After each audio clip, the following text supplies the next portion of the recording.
Hola, yo soy Mercedes Cruz Sandoval, que estoy a cargo de estos programas sobre la historia cultural de Cuba.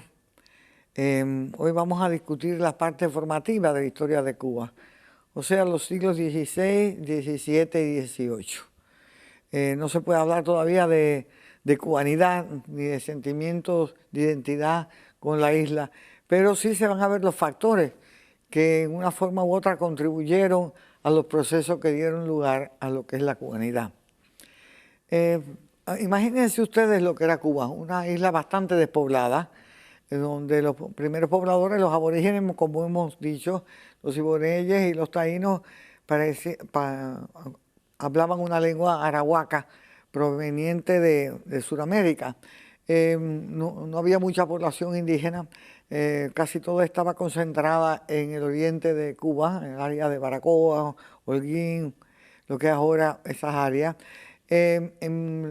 Cuba se descubre en el 92 y ya en 1512 viene Diego Velázquez a colonizarla, porque el interés de los españoles se había ido de Cuba para la Española, en lo que es Santo Domingo ahora, que había unos yacimientos de oro y el interés fue para allá.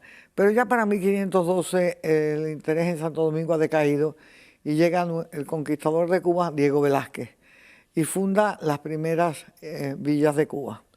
La primera fue Nuestra Señora la Asunción de Baracoa, en la parte oriental de la isla, en el noreste de la isla, Santiago de Cuba, Bayamo, después Puerto Príncipe, Camagüey, Trinidad, Santi Espíritu, y más tarde La Habana, en lo que es la provincia de La Habana hoy en día, pero al sur. Más tarde se mudó para el norte, que fue una decisión muy feliz, porque no sé si ustedes saben que La Habana está a menos de 100 millas de la corriente del Golfo, que es lo que ayuda a los viajes transatlánticos, especialmente de las Américas para Europa. De forma que La Habana está situada de una manera completamente afirmativa y va a determinar en muchos sentidos la historia de toda la isla. Bueno, estas villas languidecen por razones bien conocidas. Cuba se dan cuenta de que es una isla, se enteran los españoles de que hay tierras mucho más ricas en oro, que era los metales preciosos, que era lo que era importante en este siglo XV y XVI, y se preparan expediciones que salen de Cuba. Y eso depaupera a la isla de Cuba. Cada día se van más posibles colonos y se van pues para México, luego para Panamá, Perú, etc. Y la isla languidece. Pudiéramos decir que al principio, en el siglo XVI, XVII y XVIII, Cuba no era una colonia de asentamiento, donde venían los españoles con sus esposas para asentarse y formar familias y crear urbes. No, era una colonia más bien de explotación. Los españoles lo que estaban interesados más que nada, en esa época los ingleses igual, era en el oro y la plata, que era lo que hacía, de acuerdo con el mercantilismo, las ideas mercantilistas poderosas, una nación o un Estado-nación. Estamos hablando del siglo XV, donde se están estructurando las naciones-Estado en Europa y necesitan dinero para poder pagar los gobiernos, pues un ejército que protege esa nación-Estado, una burocracia que recoja los impuestos, que administre la justicia, todo ese tipo de cosas. De manera que al principio en Cuba la economía estuvo basada más que nada en la extracción de oro, que había algo considerable, pepitas en los ríos de Cuba. Pero pronto eso se terminó. Pero los españoles trajeron a Cuba ganado y eso se dio muy bien. Sobre todo el ganado vacuno mediterráneo y sobre todo los puercos. Se dieron muy bien, los soltaban y fructificaron por donde quiera. También estaban interesados y trajeron el cultivo del azúcar, que va a tener importancia en la historia de Cuba hasta nuestros días. También el tabaco, que era de origen indígena, lo habían domesticado en el área del Amazonas y que había adquirido un valor bastante considerable en el mercado europeo. Y en Cuba también se desarrolló un poco la industria de hacer buques, de artillería, porque tenían muy buenas maderas, muy ricas maderas, y eso más o menos se desarrolló, pero nada considerable. Las villas apenas languidecían y estaban prácticamente cada día menos pobladas. ¿Por qué? Bueno, pues la población indígena prácticamente se diseminó. En primer lugar, no habían tantos indígenas. En segundo lugar, las enfermedades traídas por los españoles fueron mortíferas porque los indios no tenían ninguna protección genética a esas enfermedades. Después, el maltrato también. Algunos fueron matados, asesinados por los españoles, no tanto, pero el maltrato sí, porque los pusieron a trabajar. Los españoles no vinieron a Cuba a trabajar duro, sino a mandar. Acuérdense que en Castilla los personajes respetados eran dos, que ninguno de los dos es productivo, el soldado y el clérigo. Entonces figúrate, los indios no eran lo suficientemente fructíferos o numerosos como para ponerles un impuesto, dejarlos más o menos libremente y que ponerle un impuesto a su producto.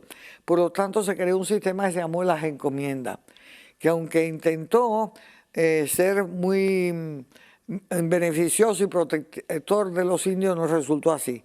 La encomienda se le daba al indio, a unos colonos españoles, por un cierto número de años, con el fin de que el español lo educara en la cristiandad. Esto es muy interesante, hay mucha literatura al respecto. La corona española sí trató de proteger al indio, de eso no hay la menor duda. Es más, el título que tenían los virreyes que mandaron los españoles a la América era protector de los indios, o sea que eso era vital. Y cuando los reyes católicos, sobre todo Fernando, porque ya Isabel había muerto, se entera de los abusos contra los indios por la denuncia que hizo Bartolomé de las Casas, ¿verdad? Que era un fraile dominico, él y Montesinos, que se dedicaron a denunciar los abusos contra los indios. Pues en las Cortes de Burgos, en 1512, el rey trajo a los teólogos más importantes de España a discutir la suerte de los indios, qué se debía hacer con los indios. Y hubieron dos tesis, una de que eran, digamos, seres inferiores, nacidos para la esclavitud o lo que sea, y el otro que no, que como seres humanos había que respetarlo y que la corona no tenía derecho a las tierras de las Indias, ni el Papa tampoco tenía derecho a dárselas a nadie, porque los indios no se habían metido con nadie, y que la forma de justificarlo era, en realidad, la presencia española en las Indias como una cosa, como una empresa prácticamente religiosa, como una reconquista de las almas de los indios al estilo de lo que había sucedido en España, reconquistando las tierras de las manos de los musulmanes. Hay un libro de Hanke, Luis Hanke, que se llama La lucha por la justicia en las Américas, que está muy bien documentado todo esto, ¿no? Bueno, pues los indios empezaron prácticamente a desaparecer y el mismo Bartolomé de las Casas, quizás equivocadamente, o equivocadamente, no hay duda, empezó a recomendar que para sustituir la mano de obra de los indios que trajeran a los negros. Hubo pocas rebeliones indias, es que no habían tantos indios ni tenían organizaciones de tipo militar como para enfrentarse a los españoles con sus arcabuces y sus espadas, etc. Una fue famosa, la de Atuey, que fue un indio que vino de lo que es ahora Haití, ¿verdad? Empezó una rebelión contra los españoles en el área de Baracoa. Los españoles lo cogieron y entonces cuando lo iban a quemar en la hoguera, un sacerdote se le acercó y le dijo que si se quería ser cristiano. Entonces Atuey preguntó, ¿y estos españoles van al cielo? Sí, y dice, bueno, pues yo prefiero ir al infierno. Atuey se convirtió en Cuba como una especie de héroe de, ¿cómo se llama?, de rebeldía. Guamá fue otro. Pero bueno, las rebeldías indígenas fueron muy pocas. Y la suerte de los indígenas prácticamente quedó sellada, en el sentido de que su cultura desapareció, como ya hemos dicho, y lo que puede haber permanecido, y creo que sí permaneció, fue su endowment genético, porque durante 2 o 3 siglos la importación de la inmigración de personas a Cuba van a ser mayoritariamente masculinas. Durante el siglo XVI, XVII y XVIII, la mayor parte de los inmigrantes, tanto esclavos negros como españoles, eran hombres. Y para que hubiera algún balance de la población, permanencia de la población, tiene que haber habido mujeres que tienen que haber sido en las Indias. O de manera que en Cuba desde el principio empieza un mestizaje. El mestizaje del indio con el español, también con el negro. Los indios muchos se escapan para las selvas y allí viven en sus conucos independientes. Y después viene el mestizaje con el negro esclavo, que lo van trayendo en un gran número y que se mezclan con los indios y se mezclan también con los españoles. No hay duda de que el desbalance entre el número de mujeres y de hombres fuerza al mestizaje. O sea que el mestizaje es la parte más consistente de la historia de Cuba. Y empieza desde el principio. Y va a ser el ingrediente más importante de lo que es la cubanía, ¿verdad? Bueno, es importante también mencionar que durante el siglo XVI, XVII y XVIII van a haber constantes guerras en Europa. Los estados nacionales, los emergentes estados nacionales van a estar luchando uno con otro. Van a ser llamadas las famosas guerras dinásticas, de una dinastía contra la otra. Dinastía, por supuesto, es el nombre que se le daba a familias nobles que tenían derecho a la corona de un país, ¿verdad? Por ejemplo, los Habsburgo de Austria, los Borbones de Francia, los Tudores en Inglaterra. Estas guerras dinásticas van a durar 3 siglos. España va a tener guerras constantes prácticamente con Inglaterra, como 9 guerras en menos de 3 siglos. Con Holanda también, esos van a ser los grandes enemigos de España. España, a través de Colón, adquiere todo un continente, prácticamente un continente, y en el Tratado de Tordesillas, el Papa delimita al nuevo continente y le da una parte a España y la otra parte a Portugal, ¿verdad? Al este, la parte de Brasil va a ser para Portugal y el resto para España. Bueno, pues figúrense, el resto de los europeos que tenían unas marinas muy importantes, que eran enemigos de España hasta por razones religiosas, muchos se habían hecho protestantes, ¿verdad? No van a estar conformes. Y lo que va a desatarse son 2 siglos de corso y de piratería, de filibustero, de todo tipo de actividades, ¿cómo se llama?, delictuosas en los mares. Y Cuba va a sufrir enormemente. La villa de Baracoa, Dios mío, que fue donde yo pasé mi infancia, va a ser asaltada creo que como 14 veces. Yo me pregunto, ¿pero qué es lo que buscaban los piratas ahí si ahí no había nada, oye? Bueno, pues no pueden haber sido muchas joyas ni cosas por el estilo. Tiene que haber sido robarle a los vecinos los lechones, los cueros, el ganado, bueno, alguna que otra pesetica, pero vaya, para haber sido tan asaltada, es increíble. Esa ciudad, cuando yo era una niña, yo no creo que debía tener más de 25.000 habitantes. Y tenía, sin embargo, 3 fortalezas. Oye, una fortaleza al este. Fíjense que la ciudad tenía de extensión en el litoral del norte, que es la costa, una extensión de alrededor de 1 kilómetro. Un kilómetro.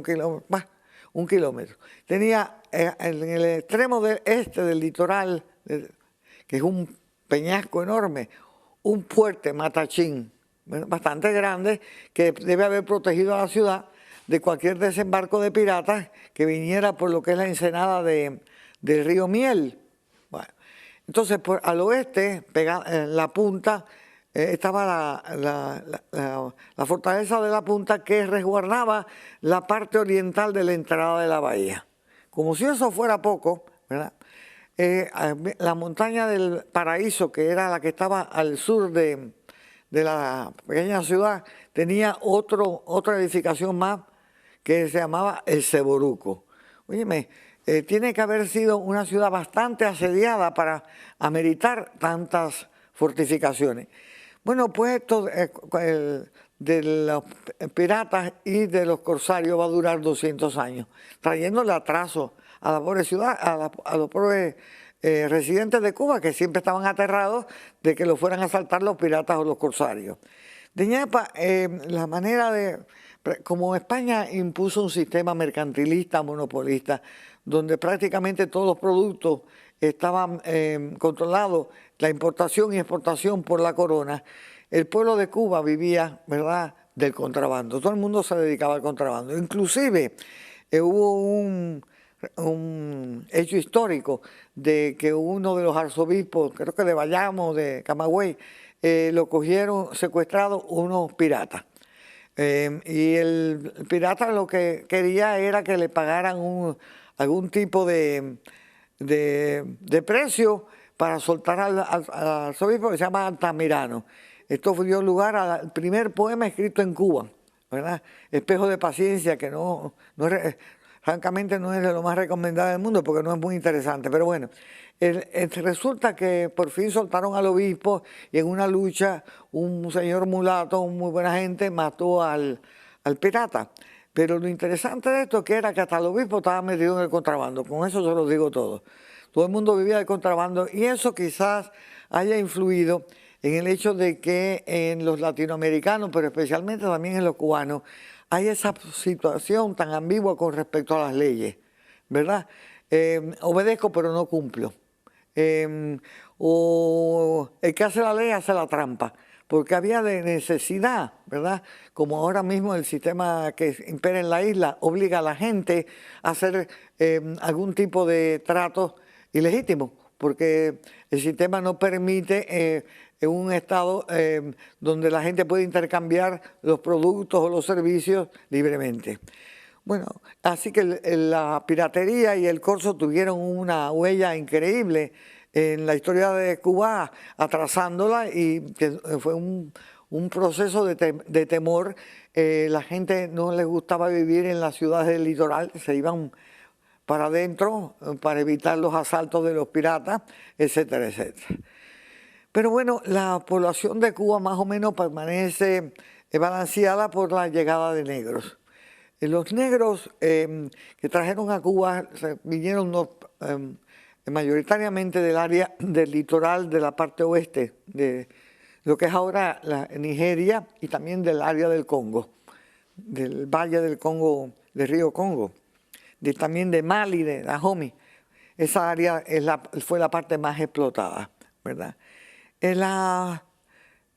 Los 3 primeros siglos, muchos de esos negros se usaban pues en las pequeñas haciendas, en los hatos, también eran negros urbanos. La suerte de los negros urbanos no era tan desagradable. Por supuesto, la esclavitud es injustificable, pero los 3 primeros siglos los negros no eran muy maltratados. En primer lugar, porque eran parte del sistema legal. Acuérdense que España fue colonia o fue una provincia de Roma por más de prácticamente 300 y pico de años, y que por lo tanto el sistema legal español está copiado del sistema legal romano, y entre los romanos había un código para los esclavos. Acuérdense que en la época de Roma la mayor parte de la mano de obra era esclava, pero que los esclavos no eran africanos, casi todos eran europeos, muchos de ellos eran griegos, que estaban mucho más educados que sus amos, y les servían a los amos de tutores, ¿verdad? De manera que en el Código Romano no se exhibe la rudeza de que se encuentra en la forma en que se trataban a los esclavos negros en el sur de los Estados Unidos. El esclavo en Roma podía tener utensilios, ¿verdad? Para, por ejemplo, carpintear, zapatería, etcétera, etcétera. Podía aprender a leer. Muchos de ellos leían y sus amos no, como yo les he dicho a ustedes. Tenían derecho a cierto número de ropa, de cantidad de ropa, creo que eran 2 cambios al año, pero bueno, algo es algo. Tenían también derecho a su emancipación, en el sentido de a comprar su libertad. Siempre se estimó a través de las partidas que escribió España para administrar el problema de los esclavos negros, siempre el espíritu de la ley era que la esclavitud era en sí desecrable y que no era justificable, y que en realidad todo el mundo debía de ser libre, ¿verdad? Y por lo tanto había que crear algún tipo de sistema donde el negro pudiera emanciparse. Y eso fue en tal grado que en Cuba había una población negra libre muy considerable. Y cuando se abole la esclavitud en 1880 y algo, prácticamente las 2/3 partes de la población negra ya estaba emancipada. No estoy en ninguna forma justificando la esclavitud, estamos mencionando las diferencias de la esclavitud entre las colonias inglesas y la española. Hay un libro que se llama Slavery, The Case of Cuban Virginia, por un autor que se llama Klein, K-L-E-I-N, la esclavitud, el caso de Virginia y Cuba, y ahí eso está muy claro. Yo quiero que ustedes sepan que la Iglesia Católica tuvo mucho que ver y muy positivamente en tratar de proteger no solamente a los indios, sino a los esclavos también. Hay un obispo que va a Cuba a fines del siglo XVIII, Morel de Santa Cruz, que urge a los eclesiásticos a aprender los idiomas de los negros y los urge a aprender los idiomas para poder convertirlos. No es eso, la iglesia no fue severa con las creencias negras, lo contrario, no las protegió, pero al amparo las ignoró para no perseguir a los negros por su creencia. Muy distinto, por ejemplo, que lo que estaba ocurriendo en España, que la Iglesia española de la Contrarreforma, que tiene su vigor muy importante en el siglo XVI, XVII y XVIII, óyeme, a través de la Inquisición persiguió a los pobladores de España que habían sido judíos, de origen judío o árabe, y se habían convertido al cristianismo. Estos judíos y árabes confesos fueron bastante perseguidos y a veces muy injustamente, casi siempre, muy injustamente perseguidos por la Inquisición. Eso no pasó en Cuba. La iglesia además tomó la posición de recomendarle a los dueños de esclavos que el día de alguna fiesta, el día de la resurrección, el día de Navidad o el día de sus cumpleaños, celebraran el onomástico liberando esclavos. Siempre se recomendó, se obligaba a que nada más se podían liberar esclavos que estuvieran sanos y jóvenes. Vaya, no jóvenes, pero por lo menos no viejos. La iglesia actuó como una especie de intermediario. Cuando un negro intentaba comprar su libertad, iba a través de un sacerdote y le preguntaba al amo y empezaba a dar pequeñas cantidades y la iglesia llevaba más o menos esa contaduría para evitar que el amo, ¿cómo se llama?, abusara del esclavo. Ustedes se preguntarán, ¿y de dónde van a sacar la plata los esclavos? No, en Cuba se practicó la esclavitud diferente. En muchos casos, por ejemplo, un esclavo negro, el dueño le daba, ¿cómo se llama?, terrenos para que además de trabajar en el ingenio, trabajara esos terrenos para su comida y lo que sea, y también le permitía vender los productos, y una tercera parte de la ganancia la cogía el dueño y lo otro se lo quedaba el dueño, el esclavo. Se dio mucho los casos de los esclavos urbanos que los enseñaban, por ejemplo, un oficio, más que nada la herrería, orfebrería, a trabajar la madera, ¿verdad? Y esos esclavos eran de fulanito de tal, pero se dedicaban a su oficio. Y lo que ganaban del oficio le daban una parte al dueño y la otra parte se la quedaban. Y por eso se iban emancipando. Se dio también el caso en Cuba, muy interesante, de que un negro podía comprar no su libertad, sino la barriga de su mujer. Y la barriga quería decir, ¿verdad?, que los niños que nacieran de esa negra eran libres. Esos muchachos eran más o menos al amparo del amo, se criaban y después cuando tenían 18 años se iban libres, trabajaban y a lo mejor sacaban a sus padres y a sus madres de la esclavitud. De manera que fue muy diferente, sobre todo en el siglo XVI, XVII y XVIII. Ya en el siglo XIX, cuando viene auge la industria del café y en la industria del azúcar, un auge increíble, y Cuba se convierte en la azucarera del mundo, ya la esclavitud se convirtió en una cosa mucho más severa, ¿verdad? También en esa época, y eso es importante mencionarlo, ¿verdad?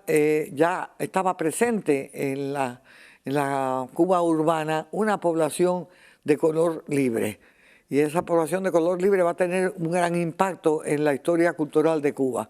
Vemos, por ejemplo, que uno de los pintores más tempranos de Cuba, el retratista de los capitanes generales, era un señor Escobar que era hijo de una familia de negros libres. Nos encontramos con Plácido, que a pesar de que lo criaron en una casa de beneficencia, ¿verdad? El padre era un peinetero y era un pardo libre. O sea que había una población que va a servir de modelo a los negros traídos del África cuando más tarde reciben su libertad. Hasta cierto punto eso fue posible. También en el siglo XIX, a pesar de la severidad de la esclavitud, tienen lugar algunos cambios en la población esclava que van a tener su impacto en la historia de Cuba. Esos cambios van a hacer que, como ya se había, para el año 1820 Inglaterra ha declarado ¿cómo se llama? La abolición de la trata. La trata era el mercado de traer y llevar negros. Por lo tanto, traer negros del África se hace ilegal. Okay. Entonces, figúrate qué pasó.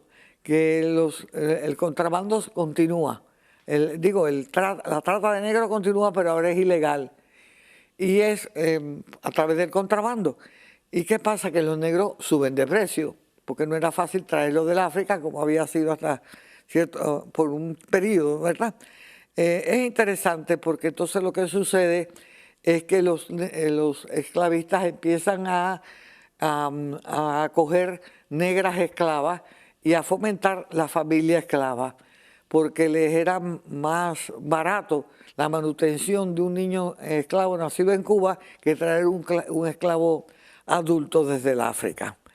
Esto lo estoy discutiendo más que nada para que se den cuenta que las condiciones sociales en Cuba eran muy distintas que en otras áreas, por ejemplo, de Norteamérica. También el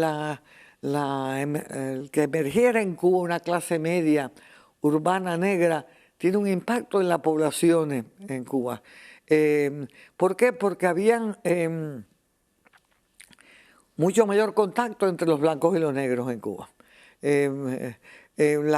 Casi todos los barrios estaban más o menos integrados. ¿Por qué? Porque estaban allí los dueños, los jefes, la gente rica, y al mismo tiempo había un solar al lado donde vivían negros, mulatos, etcétera, que eran criados de la casa. O sea, había un contacto mucho más constante entre las distintas razas y por lo tanto una integración cultural que va a dar lugar a la cultura mulata cubana. Ustedes se dan cuenta que, por ejemplo, la cultura norteamericana, la infraestructura de la subcultura negra va paralela con la blanca, no se emergen. Están tan separados que no se emergen. Hombre, yo me acuerdo cuando yo vine a estudiar aquí en el año 55, a Tallahassee, en el año 55, que las muchachas que limpiaban los dormitorios de la universidad eran negras americanas, yo no entendía lo que decían. La forma de hablar era tan diferente, bueno, la de los blancos en general también lo era, que a mí me costaba trabajo entender. No había la fluidez interracial que hubo en Cuba, y no estoy de ninguna forma justificando el abuso terrible, la barbarie terrible que significó la esclavitud. Bueno, estoy diciendo que durante el siglo XVI, XVII y XVIII en Cuba no ocurre gran cosa. Vaya, no se escribe poesía, no se hace mucha música, excepto Esteban Salas en Santiago de Cuba, con alguna música religiosa. Francamente no hay pintura que valga la pena. A fines del 18, Santa María del Rosario, que se hace un retablo muy interesante por un negro, un pardo también, Escalera, ¿verdad? Pero no ocurre nada interesante y la población prácticamente está estancada, ¿verdad? Ya en el siglo XVIII van a ocurrir otras cosas. Veamos con mayor cuidado el siglo XVIII.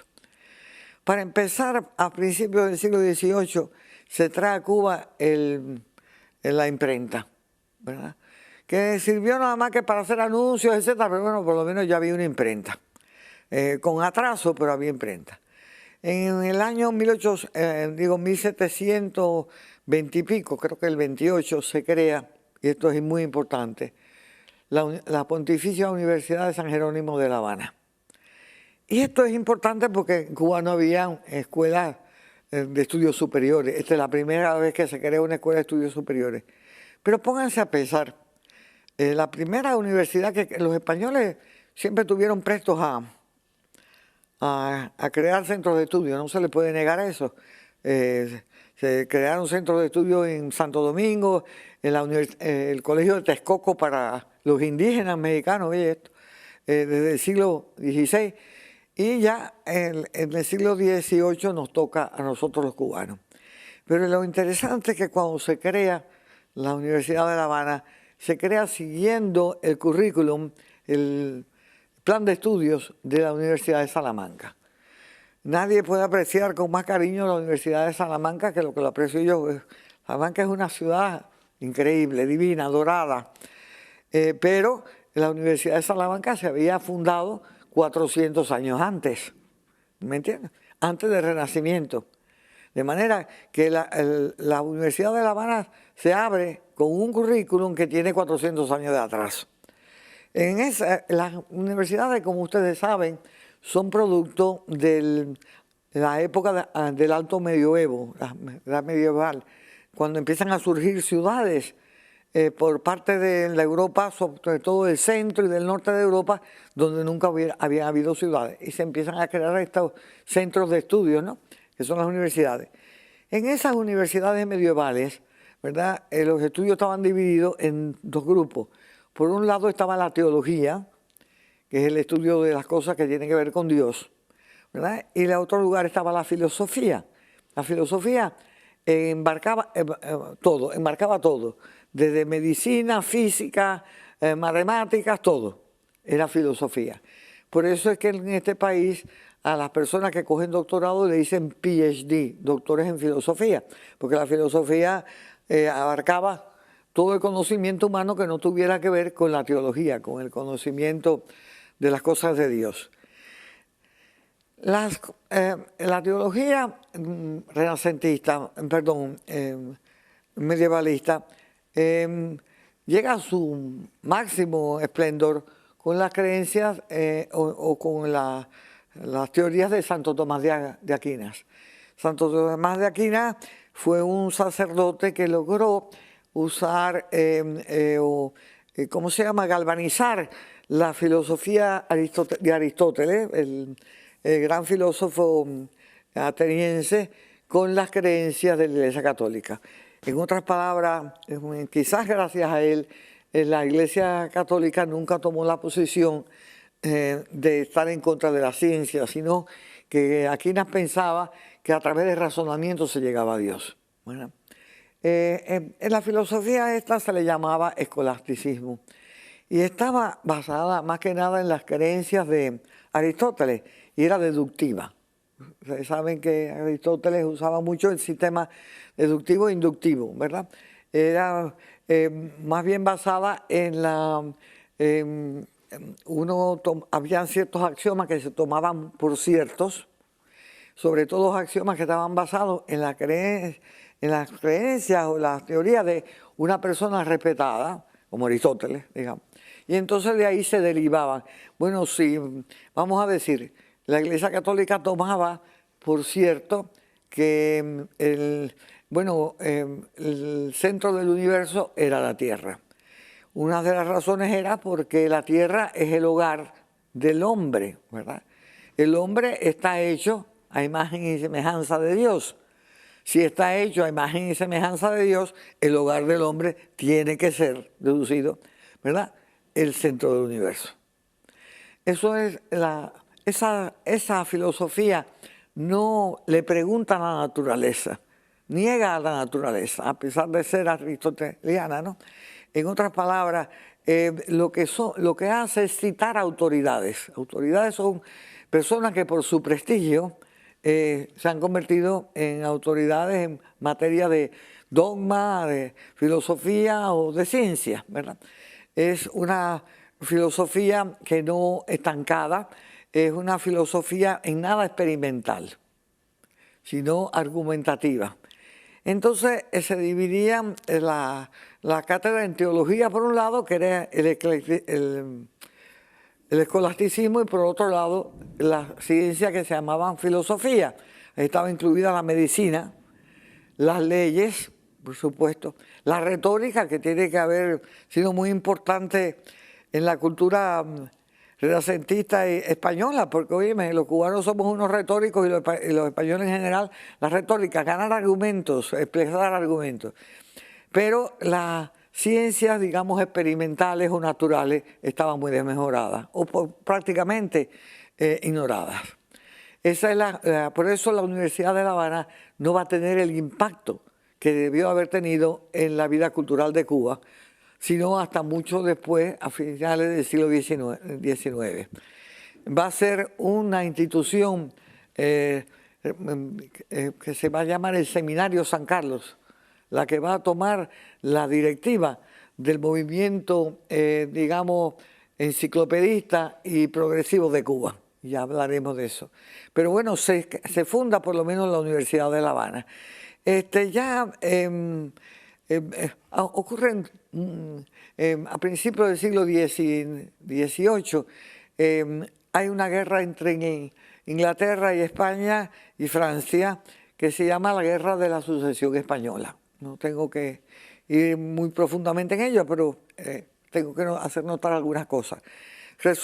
Sucede, no lo he mencionado, pero bueno, cuando muere Fernando el Católico, ¿verdad?, el esposo de Isabel la Católica, ¿verdad?, hereda su trono, el trono de Isabel y Fernando, Juana, la hija de ellos, que se había casado con uno de la dinastía Habsburga, con Felipe el Hermoso, ¿verdad? La dinastía Habsburga estaba sentada en Austria, ¿verdad?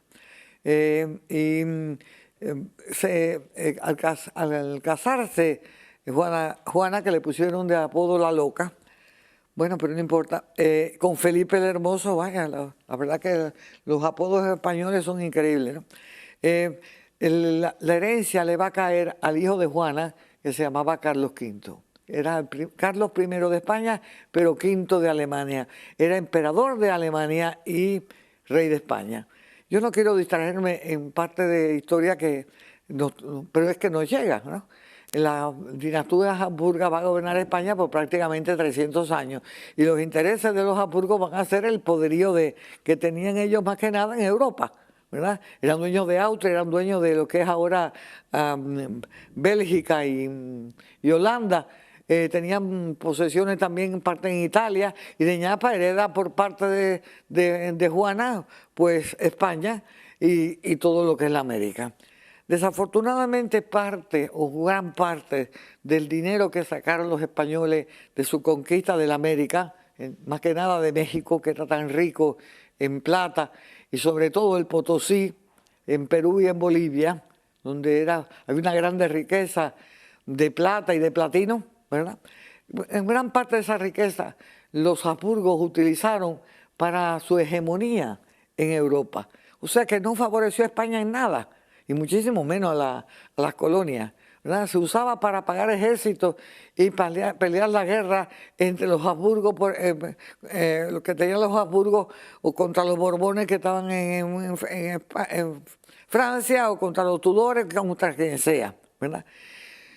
Pero por fin se muere el último Habsburgo y en el trono él deja un testamento dejándole el trono de España. Estamos hablando de 2705 por ahí, a un primo de él que era Borbón, de la familia reinante, de la dinastía reinante en Francia. Inglaterra, pues por supuesto se opone porque no le interesaba tener una alianza cerrada de España y Francia, y viene la guerra por la sucesión al trono español. Por fin, en 1709 por ahí, se firma el Tratado de Utrecht, pero óigame, fíjense cómo se hace, porque esto sí que nos atañe a nosotros. Por el Tratado de Utrecht, Inglaterra, la enemiga eterna de España, acepta que un Borbón se siente en el trono de España, pero hay que darle como compensación el control completo de la trata de esclavos. Traigo esta colación para que se den cuenta lo importante que ha sido o fue la desgracia de estos africanos para los tronos europeos, cuando exige Inglaterra que ella tenga el absoluto control de la trata de esclavos. Los primeros esclavos a la América los trajeron los portugueses, luego los holandeses se envolvieron también y después los ingleses. Los españoles tuvieron muy poco que ver con la trata de esclavos hasta el siglo XIX, cuando Inglaterra prohíbe la trata de esclavos en los mares y muchos españoles se metieron en ese comercio ilegítimo y cruel. Inglaterra decide en contra de la trata de esclavos, más que nada, porque Inglaterra ya ha experimentado, escuchen, la revolución industrial y le interesa más que nada que se utilice maquinaria más que esclavos. Pero bueno, eso es otra historia, pero bueno, no hay más remedio que hablar de la historia mundial para entender lo que está pasando en Cuba. Nosotros estamos en un atraso total. En Europa ha tenido lugar la reforma religiosa, ha tenido lugar la revolución científica, escuchen, ¿verdad? Que no tuvo lugar en España ni en Italia, desafortunadamente, sino en el norte, porque en cierta forma la contrarreforma religiosa contra los protestantes hizo que la iglesia usara mucho la Inquisición y en cierta forma combatió el hecho del desarrollo de la ciencia. O sea, la revolución científica, donde se va a utilizar por primera vez el método científico para interrogar a la naturaleza, para saber de verdad qué es lo que es la naturaleza, se va a desarrollar más que nada en países del centro de Europa y en países nórdicos de Europa. Y de ahí en adelante, los países mediterráneos como España, Italia van a perder, ¿verdad?, su hegemonía. Bueno, en los 1700 y pico ya Inglaterra está envuelta en la revolución industrial, utilizando el conocimiento científico en máquinas y reemplazando a la fuerza humana por máquinas, o empezando ese proceso que lo estamos mirando ahora ya en sus últimas manifestaciones. Pero todo eso está teniendo lugar y va a tener un efecto tremendo en lo que es la historia de Cuba, ¿verdad? Así que vemos a Cuba en los 1700 algo, inaugurando una nueva universidad con una población más o menos estable, en continuo estado de alarma por las guerras constantes entre España y los ingleses y los holandeses. Los holandeses asaltan a la matanza, destruyen toda la población, pero todo eso está ocurriendo. Al mismo tiempo, Inglaterra se está desarrollando una revolución industrial, ¿verdad? Y en 1762 ocurre un hecho que va a tener un impacto tremendo en la historia de Cuba. Los ingleses van a tomar a La Habana. Señores, La Habana, yo no soy habanera, pero bueno, no se puede negar que La Habana tiene un impacto fenomenal sobre la historia no solamente de Cuba, sino de todo el Caribe. La Habana era la llave, ¿verdad?, a todo lo que entraba y salía a la América. Por resultado de los ataques de los corsarios y los piratas, fue que el rey de España, Felipe II, que era hijo de Carlos V, pero bueno, creó un sistema de flotas. En vez de los barcos españoles ir de la América a España llenos de todos los tesoros que sacaron del Perú y de México, en vez de eso, todos se daban cita en La Habana. Y en La Habana se creaban estas flotas mercantes protegidas por, ¿cómo se llama?, navíos de guerra, y se iban todos juntos para España, ¿verdad? Eso hace La Habana un emporio. Y de España, cuando salen esos barcos para la América, vienen de España para La Habana. En La Habana se abastecen, fíjate. De La Habana siguen muchos de ellos para Veracruz, otros de ellos para Cartagena de Indias en Colombia, y La Habana está siempre en el medio, ¿verdad? Tiene que haberse desarrollado, y así fue, una cultura en La Habana portuaria, tenía un astillero muy importante, ¿cómo se llama? De una cultura de entretener, de hospedar a toda esta gente que venían con la flota, una moral un poquito, digamos, alegre. En La Habana además tiene que haber sido tiene, de razón, es una abierta a los extranjeros, porque venían continuamente, abierta al cambio. Las últimas de Europa las caían primero en La Habana, y lo que venía de Sudamérica pasaban por La Habana. Hacen de La Habana una metrópoli sumamente amena al cambio, ¿verdad? Digo, una ciudad, ¿verdad? Amena al cambio, un poco exagerada, un poco bulliciosa, ¿verdad? Alegre. Hay que entretener a toda esta gente, ¿verdad? A veces, ¿cómo se llama? Algunos barrios de una moral un poquito dudosa, pero bueno, La Habana cambia todo el panorama. Y va a haber otra cosa importante. Ustedes saben que el régimen español estaba concertado en las Cortes Reales. El Consejo Real era quien mandaba y daba todas las órdenes, pero los reyes de España diseñaron un modelo que usaban el Consejo de Indias, que estaba a cargo de la administración de las Indias. Después se crearon, debajo del Consejo de Indias, 4 virreinatos, con virreyes que tenían su asiento en la América. Primero fue el virreinato de Nueva España, México, ¿verdad? En Guatemala, esa área. Después el virreinato del Perú y Bolivia, el de Nueva Granada, en el área esa de Colombia, Ecuador, luego el de La Plata. Cuba nunca tuvo, la solidez económica como para ser asiento de virreinato. Así que Cuba después se convirtió como una capitanía general y no producía los suficientes impuestos como para pagar por el gobierno de la isla. Siempre se pagó por el gobierno, las construcciones militares con estipendios que sacaban de México. Cuba no fue importante económicamente durante esos siglos, ¿verdad? Pero Cuba era como una provincia de España, ¿verdad? Y debajo de esa provincia habían los municipios. Los municipios eran entidades con un alcalde, con sus regidores, etcétera. Ese es el sistema que heredó España de ¿cómo se llama? Los romanos. Aunque los municipios españoles, para la época de la República, perdón, de la conquista, habían perdido bastante de sus privilegios que lo habían tenido por muchos siglos en la península, ¿verdad? Siempre tenían a su cargo muchas decisiones al nivel del municipio. Repartición de tierras, buscar cómo se le pagaban los impuestos a los reyes, repartición de aguas, cosas así. Pero en esa época eso era riqueza. Y el municipio de La Habana, pues, empezó a tener ciertas potestades de cómo repartir los hatos, cómo repartir no sé qué cosa, la madera, y empezó a surgir como un poder dentro del poder colonial. Muchos de esos regidores y miembros del municipio eran de origen cubano, eran criollos, y empezaron a tener sus propios intereses y a enriquecerse.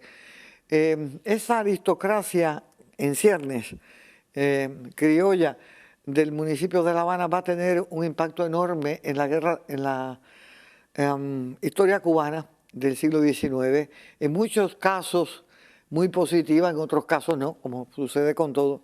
Afortunadamente va a ser sumamente progresista, y si alguno de nosotros tiene duda, nada más que tiene que visitar La Habana para ver los palacios que construyeron estos señores, ¿verdad? Y que aunque el sistema vea eso como un abuso, por lo menos dejaron algo de lo que vive el turismo de Cuba ahora, porque lo que está dejando ahora Cuba deja mucho que desear. Pero bueno, anyway, ese municipio va a tener decisiones muy importantes en la historia de Cuba.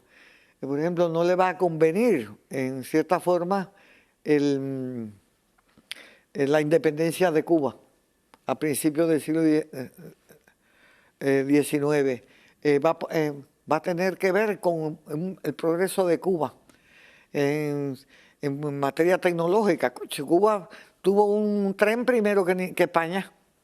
Eso se le debe a alguien con mucho cerebro. De forma que de eso vamos a hablar con bastante más profundidad en la próxima clase. Pero bueno, en 1762 yo les decía, ocurre algo que va a tener un impacto tremendo en la historia de Cuba. Hay una guerra con Inglaterra y los ingleses toman a La Habana. Entran, a pesar del morro, la cabaña no estaba tan mal, entran con el conde Albert Marley y se hace cargo de la ciudad de La Habana. Y algunos alrededores, como hasta Matanzas, ¿no? Parte del territorio, la parte litoral. Estos ingleses, por supuesto, no tuvieron el suficiente tiempo en Cuba, prácticamente un año. Pero durante ese año entraron más barcos a la bahía de La Habana que hubieran entrado en prácticamente 10. En otras palabras, declararon el comercio libre. Figúrate tú, aunque los habaneros nunca estuvieron muy felices con la invasión inglesa, indudablemente eso cambió el panorama de Cuba, por lo menos el panorama de La Habana, con todo el comercio que entró, cómo floreció. Volvemos a repetirlo, el comercio en La Habana, ¿cómo se llama? La industria de los servicios, etcétera, etcétera. ¿Qué pasa? Que cuando por fin viene un pacto entre Inglaterra y España y se acaba la guerra y España demanda de que le devuelvan a Cuba, el precio que se pagaron fue bien alto. Pero ¿qué pasa? Que ya los cubanos han saboreado, ¿verdad?, los frutos del libre comercio y van a exigirle a España algunos que otros cambios, ¿verdad? Sobre todo en materia de comercio, la libertad de la trata, de que buques que no sean españoles puedan entrar a comerciar en Cuba, comerciar con otros puertos que no sea Sevilla, y va a venir unos cambios muy extraordinarios en el sistema económico de Cuba. Eso va a tener lugar prácticamente en los años 1770 en adelante. Hay un viraje total. Ahí empieza de verdad ya aquí termina, vamos a decir, la parte formativa, ¿no?, de la historia de Cuba. Ahora vamos a hablar de gente que se siente criolla, ¿verdad?, porque la criollez es una economía un poquito más avanzada, mucho más interés en la esclavitud, ¿verdad? Estamos hablando de unos cambios poblacionales increíbles. El censo de la población que se hace al final del siglo XVIII, en Cuba no habían casi ni 200.000 personas. Ahora estamos entrando en el siglo XIX, donde prácticamente los abuelos de todos los cubanos llegaron, sean ellos blancos o sean ellos africanos. Casi todos los cubanos llegaron en el siglo XIX. ¿Me entiendes? Es un cambio total. Y se va a poder hablar de la cubanidad, de la gente sentirse criolla a vis peninsulares. La gente sentirse ansiosa de tener comercio con los Estados Unidos, que les es mucho más fructífero que simplemente el monopolio con España. Estamos hablando de personas que están muy interesadas en cambios tecnológicos. Cuba lo que tenía eran unos trapiches. Ahora estamos hablando de una clase azucarera que sería abusadora y todo lo demás, pero oye, me trajo a Cuba unos ingenios increíbles, los ingenios más productivos. Así que para el próximo programa vamos a hablar de todos esos cambios que van a tener lugar junto con la creación del Seminario San Carlos y los efectos increíbles que tuvo la Revolución Francesa en la historia de Cuba y en la cultura cubana. Muchas gracias, lo veré en el próximo programa.